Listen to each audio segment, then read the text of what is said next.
2009 లో రావాల్సిన తెలంగాణ 2014 లో లక్షల మంది ప్రొటెస్ట్ చేస్తే అండ్ కొన్ని వేల మంది స్టూడెంట్స్ ప్రాణాలు కోల్పోతే కేవలం ఒక దేశం నుండి ఎందుకు సపరేట్ చేయాలనుకున్నారు అండ్ తెలంగాణ కోసం మన వాళ్ళు ఎందుకని ఇంత పోరాటం చేశారు? ఒకటి రెండు కాదు, ఎన్నో ప్రొటెస్ట్లు చేయడం జరిగింది అండ్ ఎంతో మంది చనిపోవడం జరిగింది. చాలా మంది జాబ్స్ ని కూడా వదిలేసుకొని తెలంగాణ కోసం పోరాడారు. అండ్ అదే కాకుండా కేసీఆర్ గారు కూడా కేసీఆర్ సచ్చుడా తెలంగాణ ఇచ్చుడా అనే ఒక స్లోగన్ తో కూడా తెలంగాణని తేవడానికి ట్రై చేశారు. అసలు ఎందుకని తెలంగాణ కోసం ఇంత పోరాడారు? అసలు రీజన్ ఏంటి తెలంగాణని సపరేట్ స్టేట్ చేయడానికి? సో ఈ వీడియోలో తెలంగాణ ఎలా ఫామ్ అయింది, ఫామ్ అవ్వడానికి మెయిన్ రీజన్స్ ఏంటివి, ఎన్ని ప్రొటెస్ట్లని చేశారు, కావాలనే ఆంధ్ర గవర్నమెంట్ మన తెలంగాణని తొక్కడానికి ట్రై చేసిందా, అండ్ గద్దర్ గారి పాటలు మన తెలంగాణ ప్రొటెస్ట్ మూవ్మెంట్స్ కి ఎలా ఇన్ఫ్లుయెన్స్ చేశాయి, ఈ వీడియోలో తెలంగాణ ఫార్మేషన్ కి హెల్ప్ చేసిన ప్రతి ఒక్క విషయం అండ్ తెలంగాణ ఎందుకు ఫామ్ అయిందో ఇవన్నిటి గురించి మాట్లాడుకుందాం. సో ఇవాళ తెలంగాణ ఫార్మేషన్ డే కాబట్టి తెలంగాణ గురించి స్పెషల్ గా మాట్లాడడానికి అయితే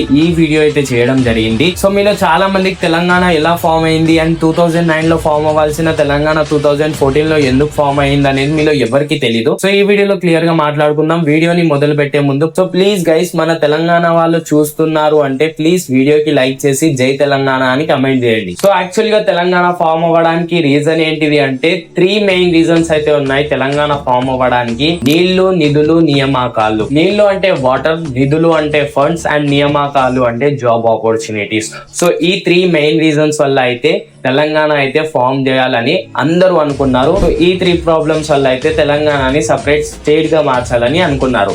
యాక్చువల్ గా ఏం జరిగింది అంటే 1956 లో ఆంధ్రప్రదేశ్ ని ఒక కొత్త స్టేట్ గా అయితే ఫామ్ చేశారు.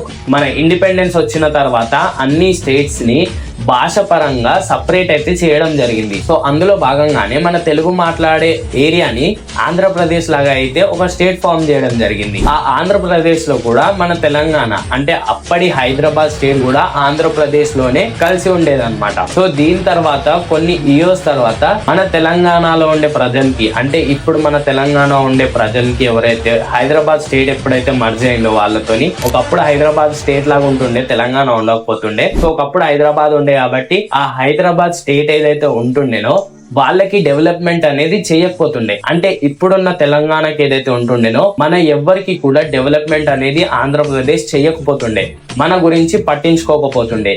మెయిన్ గా నీళ్లు ఎందుకు ప్రాబ్లం గా మారాయంటే గోదావరి ఇంకా కృష్ణా రివర్ మన స్టేట్స్ నుండి ప్రవహిస్తుండే, కానీ ఆ నీళ్ళని మన రైతులకి డైవర్ట్ చేయకుండా, మన రైతులకి పంపివ్వకుండా వాళ్ళే ఆ పంటల పొలాలని పండించడం వల్ల మనకి నీళ్లు అనేవి ఇచ్చేవాళ్ళు కాదు. సో ఇది నీళ్లు అనేది ఒక ప్రాబ్లం లాగా మారింది. దీని తర్వాత నిధులు ప్రాబ్లం ఎందుకు మారాయంటే మన గవర్నమెంట్ ఇచ్చే ఫండ్స్, సెంట్రల్ గవర్నమెంట్ ఇచ్చే ఫండ్స్ లేదంటే ట్యాక్స్ రూపంలో వచ్చే ఫండ్స్ ఏదైతే ఉన్నాయో వాళ్ళ డెవలప్మెంట్ కి వాళ్ళ స్టేట్ కే యూజ్ చేశారు తప్ప మన తెలంగాణకి యూజ్ చేసే వాళ్ళు కాదు. అండ్ మన తెలంగాణ పీపుల్ కి కూడా ఎలాంటి డెవలప్మెంట్ అనేది ఇచ్చేది కాదు, మన తెలంగాణ ఏరియాను కూడా ఎలా డెవలప్ చేసేవారే కాదు. సో ఈ నిధులు అనేది కూడా ఒక ప్రాబ్లం లాగా మారింది. అంటే వచ్చిన ఫండ్స్ ని మన స్టేట్ కి యూజ్ చేయకపోవడం వల్ల మన స్టేట్ కి అయితే ప్రాబ్లం అవ్వడం జరిగింది. అండ్ దీని తర్వాత నియామకాలు, అపాయింట్మెంట్స్, జాబ్ ఆపర్చునిటీస్.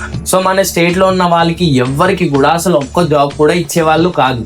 అన్ని జాబ్స్, అన్ని గవర్నమెంట్ జాబ్స్, ఏ గవర్నమెంట్ జాబ్ ఉన్నా లేదంటే ఏ జాబ్స్ ఉన్నా కూడా వాళ్ళ స్టేట్ కి ప్రయారిటైజ్ చేసుకునే వాళ్ళు. అంటే వాళ్ళ స్టేట్స్ లో అన్ని ఇచ్చిన తర్వాత ఏమైనా మిగిలిపోతే మన స్టేట్ కి ఇచ్చేవారు తప్ప మన ప్రజల్ని వాళ్ళలో భాగంగా చేసి ఎప్పుడు చూడలేదు. ఒక సపరేట్ గా చూసారనమాట.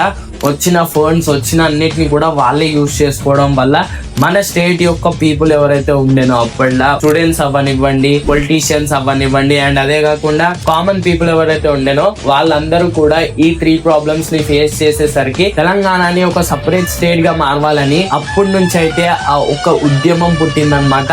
అదే తెలంగాణ మూవ్మెంట్. సో అప్పటి నుండి అయితే తెలంగాణ కోసం మూవ్మెంట్స్ అయితే స్టార్ట్ చేశారనమాట. మెయిన్ రీజన్ తెలంగాణ సపరేట్ చేయాలి, అసలు ఎందుకు ఆంధ్రప్రదేశ్ నుండి తెలంగాణ సపరేట్ అవ్వాలి అంటే ఈ 3 మెయిన్ రీజన్స్, నీళ్లు, నిధులు, నియామకాలు. సో దీని వల్ల అయితే తెలంగాణని సపరేట్ చేయాలనుకున్నారు అంతే తప్ప Andhra government or central government మన తెలంగాణని మనకి అంత ఈజీగా ఇయ్యలేదు. ఫస్ట్ మన పీపుల్ అందరూ కూడా, మన స్టూడెంట్స్ ఎవరైతే ఉండేనో మన తెలంగాణ పీపుల్ అందరూ కూడా ప్రొటెస్ట్ చేయడం స్టార్ట్ చేశారు. అండ్ దీంతో ఒక అగ్రిమెంట్ అయితే వచ్చింది, జెంటిల్మెన్స్ అగ్రిమెంట్. అదేంటంటే సరే మీ ఫండ్స్ మీకు ఇస్తాం, మీ డెవలప్మెంట్ కూడా చేస్తాం, మీరు ప్రొటెస్ట్ చేయకండి, మీరు ఇబ్బంది పెట్టకండి, చేస్తామని, మీకు కూడా డెవలప్మెంట్ ని చేస్తాం, మా పీపుల్ ని ఎలా అయితే చూస్తున్నామో మిమ్మల్ని కూడా అలానే చూస్తామని తెలంగాణ పీపుల్ కి ఆంధ్ర గవర్నమెంట్ అయితే హామీ ఇవ్వడం జరిగింది. సరే మీకు కూడా డెవలప్మెంట్ చేస్తామని ఒక అగ్రిమెంట్ అయితే చేయడం జరిగింది, అదే జెంటిల్మెన్స్ అగ్రిమెంట్. అండ్ దీనికి ముందే ఒక మూవ్మెంట్ అయితే జరిగింది 1952 లో, ముల్కీ మూవ్మెంట్. దీని నుండి అయితే ప్రొటెస్ట్ అనేది స్టార్ట్ అవ్వడం జరిగింది.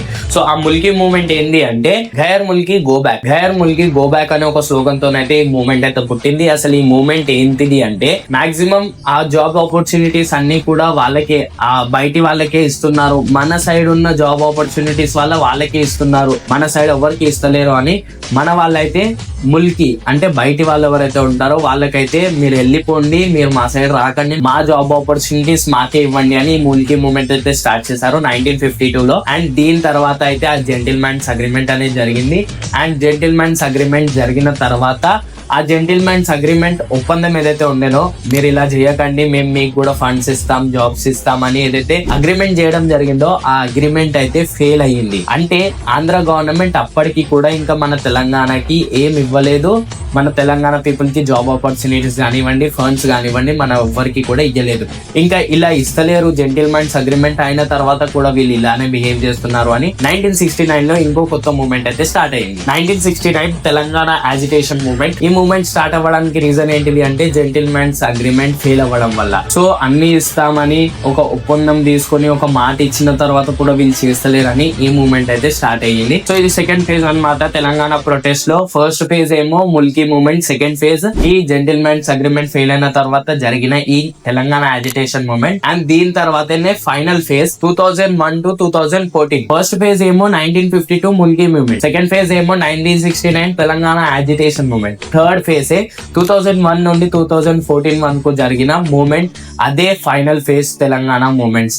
ఇందులో కొన్ని మూవ్మెంట్స్ అయితే ఉన్నాయి. ఆ మూవ్మెంట్స్ ఏంటివి అంటే ఫస్ట్ 2001 లో ఏం జరిగింది అంటే టీడీపీ పార్టీ నుండి చంద్రశేఖర్ రావు గారు, కల్వకుంట్ల చంద్రశేఖర్ రావు గారు అంటే కేసీఆర్ గారు అయితే టీడీపీ పార్టీ నుండి విత్డ్రా అయ్యి ఒక కొత్త పార్టీ అయితే స్టార్ట్ చేయడం జరిగింది, అదే టిఆర్ఎస్ పార్టీ. మన తెలంగాణ కోసం అయితే తెలంగాణ సపరేట్ చేయాలని, అన్ని ఇయర్స్ వరకు సపరేట్ చేస్తారేమో అనే ఒక ఆశలో అయితే ఉండే, కానీ ఇంకా సపరేట్ చెయ్యరు, మనం ఎలా అయినా పోరాడాలి, ఇప్పుడు ఎలాంటి అగ్రిమెంట్ కి ఒప్పుకోవద్దు, తెలంగాణని సపరేట్ స్టేట్ గా మార్చేంత వరకు పోరాటం చేయాలని 2001 నుండి అయితే స్టార్ట్ చేయడం జరిగింది. ఇంకా దాంతో కేసీఆర్ గారు అయితే ఒక కొత్త పార్టీ అయితే పెట్టడం జరిగింది, టిఆర్ఎస్ తెలంగాణ రాష్ట్ర సమితి. సో దీంతోనైతే మూవ్మెంట్ అయితే స్టార్ట్ చేశారు 2001 నుండి. దాని తర్వాత 2001 నుండి మళ్ళీ కొన్ని మూవ్మెంట్స్ చేయడం జరిగింది. బట్ 2009 లో హంగర్ స్ట్రైక్ అయితే చేయడం జరిగింది కేసీఆర్ గారు. ఆ హంగర్ స్ట్రైక్ ఏంటిది అంటే తెలంగాణ ఇచ్చుడా కేసీఆర్ సచ్చుడా, అంటే తెలంగాణ ఇస్తారా అంటే నేను ఇలానే చచ్చిపోవాలా అని. హంగర్ స్ట్రైక్ ఏముండే అంటే కొన్ని రోజుల వరకు తెలంగాణ ఇస్తారా లేదా అని కేసీఆర్ గారు అయితే అసలు అన్నం తినలేదు, ఏం తినలేదు అనమాట. కేసీఆర్ గారు అసలు తెలంగాణ ఇచ్చే వరకు నేను ఏం తినను అని నిరాహార దీక్ష చేశాడు అనమాట. అసలు ఏం తినకుండా హంగర్ స్ట్రైక్ అయితే చేశాడు 2009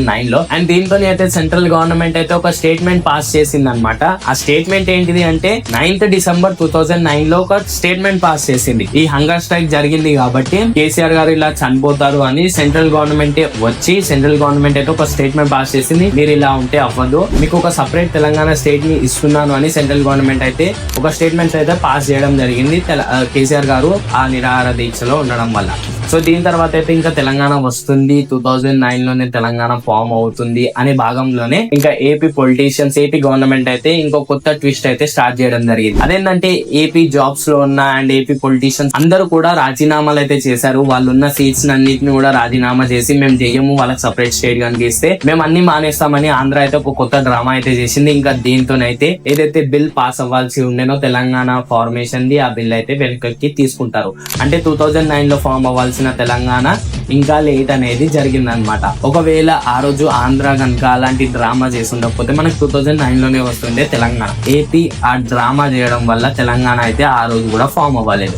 ఇంకా దీంతోని ఇలా అయితే కాదు, తెలంగాణ ఇచ్చే వరకు వాళ్ళు ఏమైనా చేసుకోండి, తెలంగాణ ఇచ్చే వరకు అసలు వెనుకకి పోము అని ఇంకో మూవ్మెంట్ అయితే చేశారు 2011 లో. సకల జనుల సమ్మె, 42 days ఎవ్వరు జాబ్స్ చేయలేదు, రైతులు పంటలు వేయడం మానేశారు, జాబ్స్ లో ఉన్న గవర్నమెంట్ జాబ్స్ లో ఉన్న అందరూ కూడా వదిలేశారు, ప్రతి ఒక్కరు కూడా ప్రొటెస్ట్ చేయడం స్టార్ట్ చేశారు. వాళ్ళ జాబ్స్ ను వదిలేసి తెలంగాణ ఇస్తారా లేదా అని ప్రొటెస్ట్ చేయడం అయితే స్టార్ట్ చేశారు. ఇదే సకల జనుల సమ్మె. అండ్ దీని తర్వాత సాగరహారం అండ్ మిలియన్ మార్చ్ ఇంకా సాగరహారం ట్యాంక్ బండ్ పైన కొన్ని లక్షల మంది వచ్చి, మన తెలంగాణ పీపుల్ కొన్ని లక్షల మంది వచ్చి ట్యాంక్ బండ్ పైన అయితే ప్రొటెస్ట్ చేయడం జరిగింది. అండ్ దీని తర్వాత ఇన్ని గణం పోరాటాలు, ఇన్ని గణం మూమెంట్స్ చేస్తున్నారు అని 2014 ఫిబ్రవరిలో పార్లమెంట్ లో అయితే తెలంగాణ బిల్ పాస్ అవ్వడం జరిగింది. అండ్ దీని తర్వాత బిల్లు పాస్ అయిపోయింది కాబట్టి ఇంకా తెలంగాణ వస్తుంది కాబట్టి June 2nd, 2014 రోజు తెలంగాణ అయితే ఒక సపరేట్ స్టేట్ లాగా అయితే ఫామ్ అయింది. అండ్ ఇండియాలో 29th స్టేట్ లాగా అయితే ఫామ్ అవ్వడం జరిగింది. సో ఇలా అయితే తెలంగాణ స్టేట్ అయితే ఫామ్ అవ్వడం జరిగింది. యాక్చువల్ గా చాలా మంది నార్మల్ గా మాటలతోని ప్రొటెస్ట్ చేస్తే గద్దర్ గారు మాత్రం సాంగ్స్ తోని ప్రొటెస్ట్ అయితే చేయడం జరిగింది. మన తెలంగాణ పీపుల్ ఎవరైతే చూస్తున్నారో వాళ్ళందరికీ తెలిసి ఉంటుంది గద్దర్ గారి పాటలు ఎలా ఉంటాయో. మెయిన్ గా గద్దర్ గారి పాటలు రెండే ఉంటాయి. ఒకటేమో పొడుస్తున్న పొద్దు మీద అండ్ ఇంకోటేమో ఈ రెండు పాటలు అయితే తెలంగాణ పీపుల్ ని ఎంతో ఇన్ఫ్లుయెన్స్ చేయడం జరిగింది తెలంగాణని తీసుకురావడానికి. అందరూ కూడా మాటలతోని అండ్ ప్రొటెస్ట్ చేయడంతోని నార్మల్ గా ఫైట్ చేస్తుంటే, కానీ గద్దర్ గారు మాత్రం పాటల రూపంలో అయితే ప్రొటెస్ట్ చేయడం స్టార్ట్ చేశారు. సో ఇలా అయితే గద్దర్ గారు ఎన్నో పాటలు పాడడం జరిగింది తెలంగాణ కోసం అండ్ తెలంగాణ పీపుల్ ని కూడా ఇన్ఫ్లుయెన్స్ చేయడం జరిగింది. అండ్ ఇంకోటి ఏంటంటే, ఆంధ్ర కావాలని తెలంగాణ డెవలప్మెంట్ ఆపేసిందా అంటే ఎస్, తెలంగాణ డెవలప్మెంట్ ఆపాలని చూసింది ఆంధ్రప్రదేశ్ పీపుల్ కి ఆ డెవలప్మెంట్, ఆ ఫండ్స్, ఆ బెనిఫిట్స్ అన్ని ఆంధ్రప్రదేశ్ కి కావాలని ఆంధ్రప్రదేశ్ తెలంగాణ ప్రొటెస్ట్ ని ఆపాలని చూసింది. తెలంగాణ ఫామ్ అయ్యేటప్పుడు ఆపాలని చూసింది. ఇప్పటిదాకానే చూసిండే కదా, 2009 లో ఆల్రెడీ బిల్ పాస్ అవుతుండే. But central government statement pass చేసిన తర్వాత కూడా వీళ్ళు చేసిన డ్రామా వల్ల అదైతే వెనుకకు తీసుకోవడం జరిగింది. సో ఇలా అయితే ఆంధ్రప్రదేశ్ చాలా సార్లు ట్రై చేశారు తెలంగాణను తొక్కాలని. బట్ ఎట్టకేలకు 2014 June 2nd అయితే తెలంగాణ ఫామ్ అవ్వడం జరిగింది. సో ఇప్పుడు కూడా ఆంధ్రప్రదేశ్ యొక్క డామినేషన్ ఏం తప్పలేదు. ఇప్పుడు కూడా తెలంగాణను తొక్కాలని చూస్తుంది. ఎంత తొక్కాలని చూసినా కూడా ఆంధ్రప్రదేశ్ చేయలేదు. తెలంగాణకి ఒక హిస్టరీ అనేది ఉంది, నిజామ్స్ యొక్క హిస్టరీ అనేది ఉంది తెలంగాణకి సపరేట్ గా. కాబట్టి ఆంధ్ర అనేది ఎప్పుడు కూడా కాంపిటీట్ చేయలేదు. సో వీడియో నచ్చితే వీడియోకి లైక్ చేయండి, ఛానల్ ని సబ్స్క్రైబ్ చేయండి మరిన్ని వీడియోస్ కోసం. పక్కన ఉన్న బెల్ ఐకాన్ కూడా ఆన్ చేయండి. అండ్ మన తెలంగాణ వాళ్ళు ఎవరైనా చూస్తుంటే జై తెలంగాణ అని కమెంట్ చేయండి, నేను కూడా చేస్తాను. సో నెక్స్ట్ వీడియోలో మళ్ళీ కలుద్దాం.